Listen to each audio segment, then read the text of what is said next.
Hello प्यारे बच्चों, कैसे हैं आप सभी लोग। मैं राहुल सर स्वागत करता हूं आप सभी का अपने YouTube चैनल पर। बच्चों, आज मैं आपके बीच में पवन सीरीज का अति लघुत्तरीय प्रश्न लेके आया हूं, जो कि आपके सेमेस्टर में 1 नंबर का पूछा जाता है और बहुत ही इम्पॉर्टेंट क्वेश्चन होता है। अति लघुत्तरीय इम्पॉर्टेंट इसलिए क्योंकि इस प्रकार के प्रश्नों में आपको ज़्यादा लिखने की आवश्यकता नहीं होती है, ज़्यादा लॉन्ग नहीं होता है, आपको 1 लाइन में आंसर देना होता है। यदि आपको क्वेश्चन आता है तो बहुत ही आसानी से आप अपने सेमेस्टर में नंबर गेन कर सकते हैं। तो इसमें कुछ प्रश्न इस प्रकार पूछे जाते हैं, जैसे परिभाषा पूछ लिया जाता है या फिर कैलकुलेशन का छोटा सा क्वेश्चन जो कि 1-2 लाइन में सॉल्व हो जाता है। जब आपको यह क्वेश्चन अच्छे से समझ में आ जाएगा तो आप बहुत ही आसानी से सॉल्व करके और अच्छा नंबर हासिल कर सकते हैं। तो चलिए शुरू करते हैं पवन सीरीज का अति लघुत्तरीय का पहला प्रश्न। इसके पहले मैंने बहुविकल्पीय के जितने भी क्वेश्चन थे पवन सीरीज में 85 क्वेश्चन थे, मैंने 85 क्वेश्चन सॉल्व करा दिया है। जिन लोगों ने उस क्लास को ना देखा हो, सबसे पहले जाइए आप अति लघुत्तरीय प्रश्नों को सॉल्व करिए, देन आप इस वीडियो को देखिए, इस क्लास को देखिए, आपको बहुत ही अच्छे से समझ में आएगा। तो चलिए अब शुरू करते हैं क्वेश्चन नंबर 1 से। अति लघुत्तरीय का जो क्वेश्चन नंबर 1 है वो क्या है, अभाज्य संख्याएं क्या होती हैं। तो सबसे पहले बात करेंगे अभाज्य संख्याओं की। अभाज्य संख्याएं, तो ये अभाज्य संख्या क्या होता है, देखिए ध्यान दीजिए। तो अभाज्य संख्याएं वे संख्याएं होती हैं जो या तो स्वयं से विभाजित हों अथवा 1 से विभाजित हों। किससे? या तो 1 से कटेंगी या फिर खुद से कटेंगी, इसके अलावा उसको कोई पूरी तरह से विभाजित नहीं कर सकता है। तो ऐसी कौन सी संख्याएं हैं, आइए देखते हैं। जैसे मैंने संख्या लिख दिया 3, तो 3 को अगर भाग करना हो पूरी तरह से तो इसको कौन भाग कर सकता है? या तो 1 से आप भाग करेंगे तो 1 से काटेंगे 3 बार जाएगा, या फिर 3 से काटेंगे 3 से काटेंगे तो 1 बार में जाएगा। इसके अलावा क्या कोई और ऐसी संख्या है जो इसको पूरी तरह से विभाजित कर सके? तो नहीं है। तो इस प्रकार की संख्याओं को हम लोग क्या कहते हैं? अभाज्य संख्या कहते हैं। एक एग्जाम्पल और लीजिए, जैसे कि संख्या लिख दिया गया 5। अब 5 किससे कटेगा? तो 5 1 से कटेगा अथवा 5 से ही कटेगा, इसके अलावा कोई ऐसी संख्या नहीं है जो 5 को पूरी तरह से कट कर दे। तो आप लोग अभाज्य संख्याएं समझ गए होंगे। अब ध्यान दीजिए, इसका एग्जाम्पल अगर देखा जाए तो अगर पूछ लिया जाए सबसे छोटी अभाज्य संख्या, सबसे छोटी अभाज्य संख्या कौन सी होती है? तो सबसे छोटी अभाज्य संख्या होती है 2। कौन सी? 2। अब 2 के बारे में अगर देखा जाए तो ये क्या होती है? इकलौती समअभाज्य संख्या। इकलौती समअभाज्य संख्या है ये, यानी अभाज्य संख्या, ऐसी अभाज्य संख्या जो सम भी हो तो वो कौन होगा? 2 होगा। ये भी आपके क्वेश्चन में पूछा जा चुका है कि समअभाज्य संख्या कौन सी है, तो कौन होगा? 2 हो जाएगा। और 1 के बारे में अगर बात किया जाए तो 1 ना तो भाज्य होगा और ना ही अभाज्य होगा। क्लियर है? तो भाज्य, सबसे छोटी अभाज्य संख्या कौन सी हो जाएगी? 2 हो जाएगी। इकलौती समअभाज्य संख्या 2 हो जाएगी। उसके बाद 2 के बाद यदि देखा जाए तो कौन? 2 के बाद आएगा 3, 3 के बाद 5, 5 के बाद 7। क्या 9 अभाज्य संख्या है? क्या 9 अभाज्य संख्या है? तो देखते हैं, 9 1 से कट जाएगा, 9 से कट जाएगा, इसके अलावा 3 से भी तो कट रहा है। तो अगर कोई और इसको कट कर दे रहा है तो ये अभाज्य संख्याएं नहीं होंगी। ठीक है, तो 9 अभाज्य संख्या नहीं होगी। इसके बाद 11 अभाज्य है, 13 अभाज्य है। क्लियर हुआ? तो अभाज्य संख्याएं आप लोग समझ गए। अब देखिए क्वेश्चन नंबर 2 क्या है? क्वेश्चन नंबर 2 है भाज्य संख्याएं। अब ये भाज्य संख्याएं क्या होती हैं? तो भाज्य को भी देख लीजिए। अगर अभाज्य समझ आ गया है आप लोगों को तो भाज्य भी समझ में आ जाएगा। जैसे कि मैंने संख्या ले ली 4। अब 4 किससे कट रहा है? आप ध्यान देंगे तो 1 से भी यह कटेगा, 4 से यानी स्वयं से तो कट ही रहा है, इसके अलावा 2 से भी तो कट रहा है। तो इस प्रकार की संख्याओं को क्या कहेंगे? भाज्य संख्या कहेंगे। यानी ऐसी संख्या जो 1 से विभाजित हो, स्वयं से विभाजित हो, इसके अतिरिक्त किसी अन्य एक और संख्या से विभाजित हो, यानी उसके कई भाजक हों, जैसे 1 2 4 हो गए, इसमें कितने भाजक हैं? 3 भाजक है, तो ये कैसी संख्या? भाज्य संख्या हो गई। क्लियर है? अब आते हैं इसके उदाहरण पे। तो उदाहरण हो गया इसका पहले 4, तो क्या 4 के पहले कोई भाज्य संख्या नहीं है? तो 4 के पहले कोई भाज्य संख्या नहीं है। क्यों? क्योंकि 1 तो ना भाज्य है और ना ही अभाज्य है, ये मैंने अभी आपको बताया। अब आता है 2, तो 2 क्या है? अभाज्य संख्या है। कैसी अभाज्य संख्या? इकलौती सम अभाज्य संख्या है। और 3 क्या है? तो 3 भी अभाज्य संख्या है। तो कौन आता है? 4। तो हमारा क्या उत्तर हो जाएगा? सबसे छोटी भाज्य संख्या 4 होगी। सबसे छोटी अभाज्य संख्या 2 और सबसे छोटी भाज्य संख्या 4 होगी, ये आप याद रखेंगे। अब 4 के बाद कौन आएगा? 6, 6 के बाद 8 और 9 भी क्या होगी? भाज्य संख्या होगी, क्योंकि जो इसके भाजक हैं वो 2 संख्याओं से अधिक हैं। क्लियर हो गया? तो ये तो हो गया भाज्य और अभाज्य संख्या। तो ये आपके एग्जाम में आ चुका है कि अभाज्य संख्याएं क्या हैं। आप एक लाइन में क्या लिखेंगे? ऐसी संख्याएं जो केवल 1 से विभाजित हो अथवा स्वयं से, केवल 1 से विभाजित हो और स्वयं से विभाजित हो, इसके अलावा किसी से विभाजित ना हो, वे सभी संख्याएं अभाज्य संख्या कहलाती हैं। क्लियर हुआ? अब आइए देखते हैं प्रश्न संख्या 3। 2 या 2 से अधिक ऐसी संख्याएं जिनका अपवर्त दी हुई संख्याओं से पूरी तरह विभाजित हो जाए, वो क्या कहलाएगा? समापवर्त कहलाएगा। उदाहरण देखते हैं, बहुत आसानी से समझ में आएगा। जैसे संख्या ले लिया जाए 8 और दूसरी संख्या ले ली जाए 20। अपवर्त का मतलब क्या हुआ? पहाड़ा हुआ। ठीक है? या फिर और छोटा संख्या लेते हैं, जैसे कि संख्या ले ली जाए 4 और संख्या ले ली जाए 5। इनका अगर पहाड़ा देखें तो क्या हो जाएगा? 4 एकम 4, 4 दूनी 8, 4 तें 12, 4 चौक 16, 4 पंचे 20, 4 छंग 24, 4 सते 28, 4 8 32, ऐसे करते करते आगे। अब 5 का अगर देखा जाए तो 5 या फिर यहाँ 8 ले लेते हैं, तो 8 एकम 8, 8 दूनी 16, 8 त्रिक 24 और 8 चौक 32। ठीक है? अब इसमें देखेंगे कि इन दोनों में समान कौन है। तो समान देखते हैं, ये 8 समान है तो यहाँ 8 लिखिए। फिर 16 भी समान है, 16 लिख दीजिए। 24 लिखेंगे और कौन है? 32, तो 32 भी लिख दिया गया। अब क्या होता है कि जो ये अपवर्त समापवर्त आएगा वो इन दोनों संख्याओं से पूरी तरह से विभाजित होगा। जैसे 8 4 और 8 दोनों से विभाजित है, 16 4 से भी विभाजित है, 8 से भी विभाजित है, और 24 4 से भी विभाजित है और 8 से भी विभाजित है। इसी प्रकार 32 4 से भी कट जाएगा और 8 से भी कट जाएगा। तो क्या कहलाएगा? ये सभी क्या संख्याएं क्या कहलाएंगी? समापवर्त कहलाएंगी। तो आई होप कि आप सभी को बहुत अच्छे से समझ में आ गया होगा। संख्या किस प्रकार पूछा जाता है कि 4 और 8 की समापवर्त संख्याएं बताइए, तो इस प्रकार आप आंसर दे सकते हैं। प्रश्न संख्या 3 कंप्लीट हुआ। जोड़ प्रश्न संख्या 4 है कि जोड़ क्या है। अब जोड़ना तो सभी को आता होगा, लेकिन जोड़ होता क्या है? तो जोड़ गिनती करने की लगातार जो प्रक्रिया होती है वह जोड़ कहलाती है। कैसे? जैसे मैंने 1 से काउंटिंग शुरू की, 1 2 3 4 5 6 ऐसे करके आगे, तो इसमें क्या हो रहा है?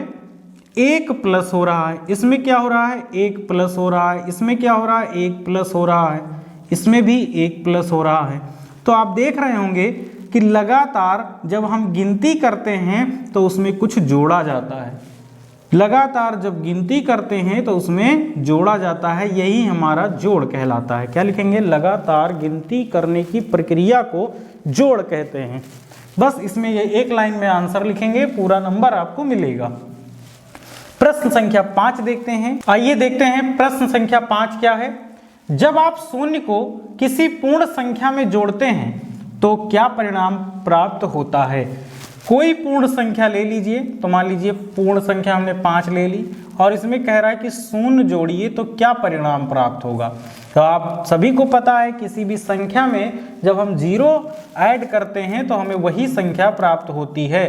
तो पूर्ण संख्या में, ऐसे पूर्ण संख्या में जब शून्य को ऐड किया जाता है तो क्या प्राप्त होता है, तो पूर्ण संख्या ही प्राप्त होती है। आपका उत्तर हो जाएगा कि जब पूर्ण संख्या, जब आप शून्य को किसी पूर्ण संख्या में जोड़ते हैं तो हमें परिणाम पूर्ण संख्या ही प्राप्त होती है। उत्तर 5 कंप्लीट हो गया। अब देखिए प्रश्न संख्या 6, प्रश्न संख्या 6 है, ठीक। तो गुणन संक्रिया का जो संवरक प्रगुण है, संवरक प्रगुण, ये क्या होता है कि किसी पूर्ण संख्या में जब पूर्ण संख्या से गुणा किया जाता है तो हमेशा पूर्ण संख्या ही प्राप्त होती है। किसी पूर्ण संख्या में जब पूर्ण संख्या का गुणा किया जाएगा तो वो क्या प्राप्त होगा, पूर्ण संख्या ही प्राप्त होगी। यही है गुणन संक्रिया का संवरक प्रगुण। क्लियर है। अब आते हैं प्रश्न संख्या 7। देखिए अभी ये वन लाइनर क्वेश्चन पूछा जा रहा है कि इसमें सभी का परिभाषा या फिर ये क्या होता है, यही आपसे पूछा जा रहा है। इस प्रकार के प्रश्न कम आते हैं लेकिन कभी कभी पूछ लिए जाते हैं, तो आप सभी को ये पता होना चाहिए। इसके बाद वन लाइनर आपके सॉल्व करने वाले भी क्वेश्चन अभी आगे आपको देखने को मिलेंगे, ठीक है। अब देखिए प्रश्न संख्या 7 क्या है, संख्या पद्धति किसे कहते हैं। संख्या पद्धति यानी कि नंबर सिस्टम, नंबर सिस्टम क्या होता है, ठीक है। तो अंकों से संबंधित जानकारी को हम क्या कहते हैं, संख्या पद्धति कहते हैं, ठीक है। आप देखिए प्रश्न संख्या 8, गुणन का तत्समक अवयव क्या है। गुणन का तत्समक अवयव पूछा है। अब ये तत्समक अवयव क्या होता है, तत्समक अवयव ध्यान से देख लीजिए, फिर दोबारा नहीं पढ़ना पड़ेगा आपको। तत्समक अवयव का मतलब हुआ कि किसी संख्या में जब गुणन का पूछा जाए तो किसी संख्या में ऐसी संख्या से गुणा करना कि हमें वही संख्या प्राप्त हो जाए। जैसे कि संख्या 2 ले लिया हमने और हमें क्या लाना है, 2 ही लाना है, तो किससे गुणा करें भाई साहब कि 2 आ जाए। तो आपका उत्तर क्या होगा कि 1 से गुणा कर दीजिए तो 2 एकम 2 हो जाएगा। तो हमारा जो तत्समक अवयव होगा वह क्या होगा, 1 होगा। कब, जब गुणा का पूछा जाए। गुणा का तत्समक अवयव हमेशा 1 होता है। इसको आप दिमाग में नोट कर लीजिए, गुणा का तत्समक अवयव 1 होता है। यानी ऐसी संख्या जिससे गुणा करने पर हमें गुणनफल में वही संख्या प्राप्त हो जाए, गुणन का तत्समक अवयव कहलाता है। इसी प्रकार अगर योग का पूछ लिया जाए, योग का तत्समक अवयव, तो किसी संख्या में हम क्या जोड़ दें कि वही प्राप्त हो जाए। अब बताइए, तो आप सभी को पता है किसी संख्या में अगर हम शून्य को जोड़ें तो वही संख्या प्राप्त हो जाती है। यहाँ से ये निकल के आया कि जो योग का तत्समक अवयव होगा वो क्या होगा, वह 0 होगा। उम्मीद है कि ये आप लोगों को अच्छे से समझ में आ गया होगा। तो गुणन का तत्समक अवयव 1 और योग का तत्समक अवयव 0 होता है, इतना आप याद रखें। प्रश्न संख्या 9 देखते हैं, क्या है प्रश्न, सहचर्य प्रगुण क्या है। सहचर्य प्रगुण क्या है, ध्यान दीजिए। सहचर्य प्रगुण क्या होता है, जब कभी भी, अब इसमें योग का सहचर्य प्रगुण होना चाहिए। तो योग का जो सहचर्य प्रगुण क्या होता है, मान लीजिए कोई 3 संख्याएं हैं, कम से कम आपके पास 3 संख्याएं होनी चाहिए, कम से कम 3 संख्याएं होनी चाहिए। तो यही 3 संख्याएं इधर लिखिए और इन्हीं 3 संख्याओं को हम इधर लिखते हैं। अब इनका योग करना हो अगर, तो चाहे इन दोनों का ब्रैकेट बना के इनमें जोड़ दें, चाहे इन दोनों को ब्रैकेट में हल करके इसमें जोड़ दें, योगफल क्या आएगा, समान आएगा। सॉल्व करते हैं, 8 5 3 हो जाएगा 8 + 4 और ये 5 और ये हो जाएगा 7। तो 8 4 12 और 5 और 7 12, दोनों तरफ क्या आया, समान आया। और यही कहलाता है योग का सहचर्य प्रगुण। क्या कहलाएगा, सहचर्य प्रगुण कहलाएगा। समझ में आ गया होगा।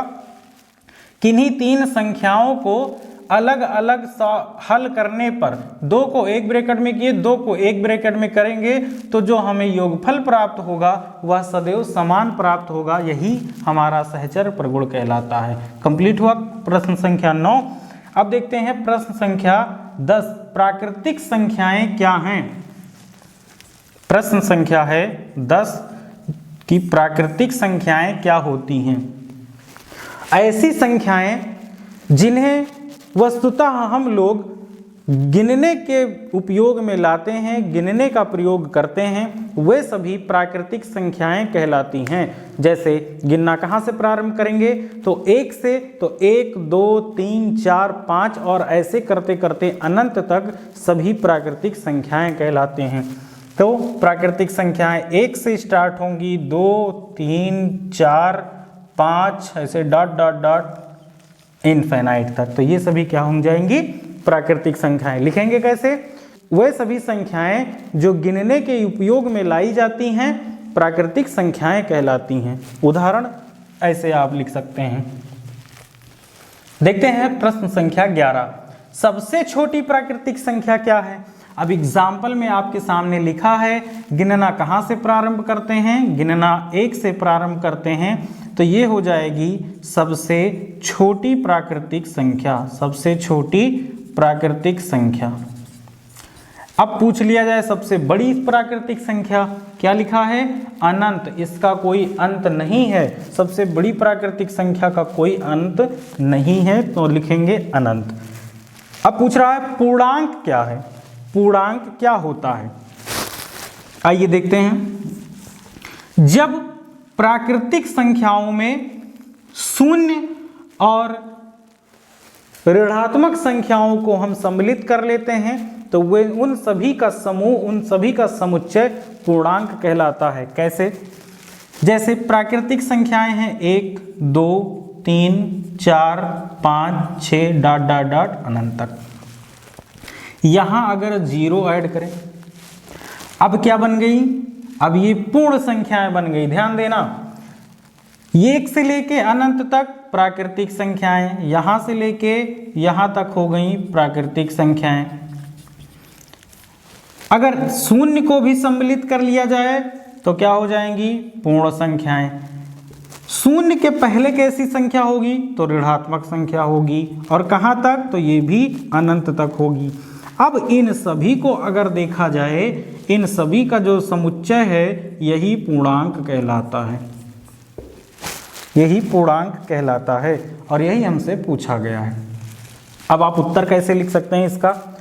कि जब प्राकृतिक संख्याओं में शून्य को और ऋणात्मक संख्याओं को सम्मिलित कर लिया जाता है तो वे उन सभी का समुच्चय पूर्णांक कहलाता है। और कैसे लिख सकते हैं? यहाँ तक पूर्ण संख्या है, तो जब पूर्ण संख्याओं में ऋणात्मक संख्याओं को भी सम्मिलित कर लिया जाता है तो वह सभी पूर्णांक कहलाते हैं। 2 प्रकार से आप लिख सकते हैं। उम्मीद करते हैं कि ये आपको समझ में आ गया होगा। धन पूर्णांक किसे कहते हैं इसी में समझ लीजिए।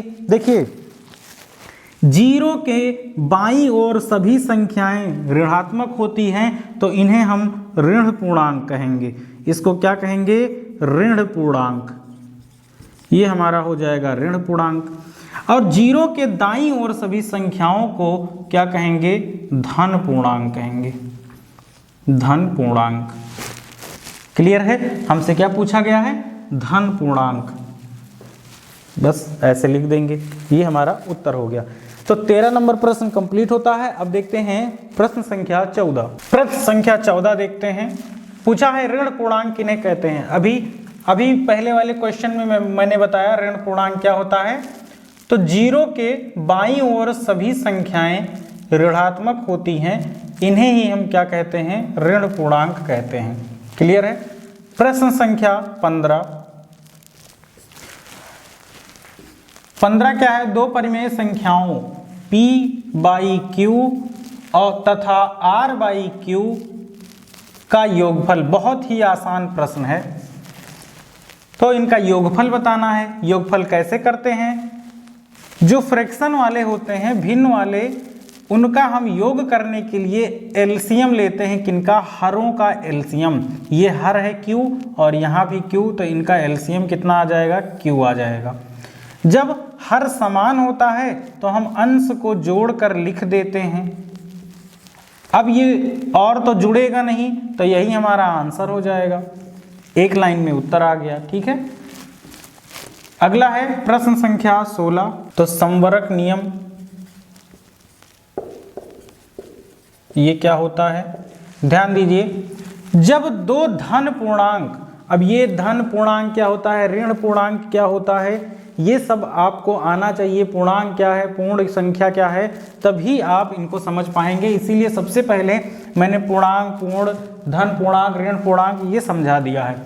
तो संवरक क्या है, संवरक नियम, जब दो धन पूर्णांक हो गए और धन पूर्णांक हो, यानी 3 और 5, क्या -3 ले सकते हैं? नहीं, केवल धन पूर्णांक को जब जोड़ा जाता है तो हमेशा धन पूर्णांक ही प्राप्त होता है। ऐसा नहीं होगा कि 2 और 1 को जोड़ें तो कोई माइनस में संख्या हमें प्राप्त हो, ऐसा कभी नहीं होगा। तो दो धन पूर्णांकों को जब जोड़ते हैं तो हमेशा क्या प्राप्त होता है, एक धन पूर्णांक प्राप्त होता है, जिसे हम संवरक प्रगुण कहते हैं। प्रश्न संख्या 17 देखेंगे, सहचर्य नियम। इसके पहले अभी मैंने सहचर्य नियम ही बताया है।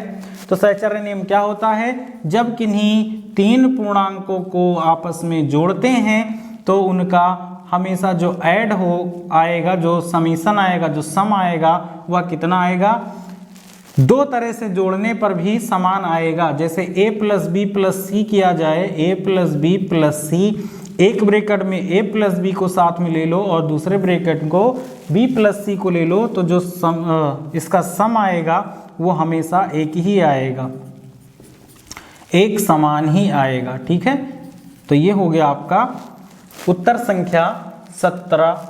अब देखिए प्रश्न संख्या 18 क्या है, 3 और 4 को अनुपात में व्यक्त कीजिए। बहुत ही आसान है, अनुपात आप सभी को पता होगा, यही अनुपात का चिन्ह होता है। और अनुपात को व्यक्त करना मतलब 3 और 4 के बीच में आप अनुपात लगा दीजिए, बस ये अनुपात में व्यक्त हो गया।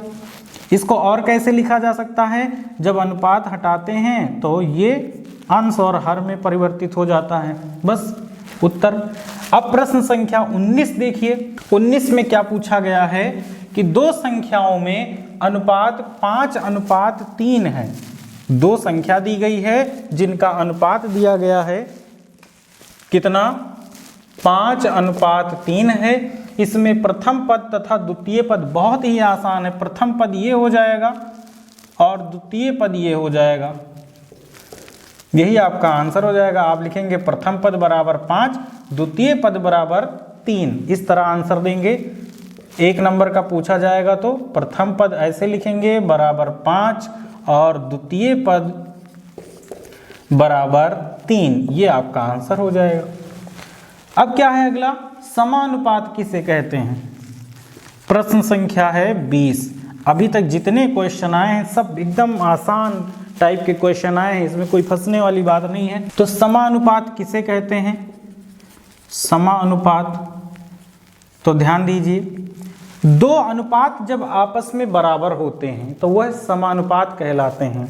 यानी जब दो अनुपात दिए हों और आपस में क्या हों, बराबर हों, दो बराबर अनुपातों को समानुपात कह सकते हैं। इस तरह आप लिख सकते हैं। तो लिखेंगे जैसे कि उदाहरण देखिए, 3:4, फिर समानुपात लगाएंगे। अगर इधर लिखा जाए 12:16, इस तरह लिखें तो ये दो अनुपात जब बराबर होंगे। अब बराबर कैसे हैं, क्योंकि हम सभी को पता है कि जब समानुपात हटता है तो बराबर आता है। तो 3/4 यहाँ पे आ जाएगा बराबर का चिन्ह, ये 12/16 हो जाएगा। ठीक है, इसे ही कहते हैं समानुपात। इस चिन्ह को क्या कहेंगे, समानुपात कहेंगे। ठीक है, तो ये 20 नंबर क्वेश्चन आपका कंप्लीट हुआ। आज के लिए इतना ही रखते हैं। अब जो नेक्स्ट क्लास होगी, जो नेक्स्ट वीडियो होगी, उसमें आगे के प्रश्न सॉल्व कराएंगे। अति लघु उत्तरीय के जितने भी प्रश्न बन सकते हैं उन सभी को मैं सॉल्व कराऊंगा। मिलते हैं नेक्स्ट वीडियो में, तब तक के लिए थैंक यू, बाय बाय।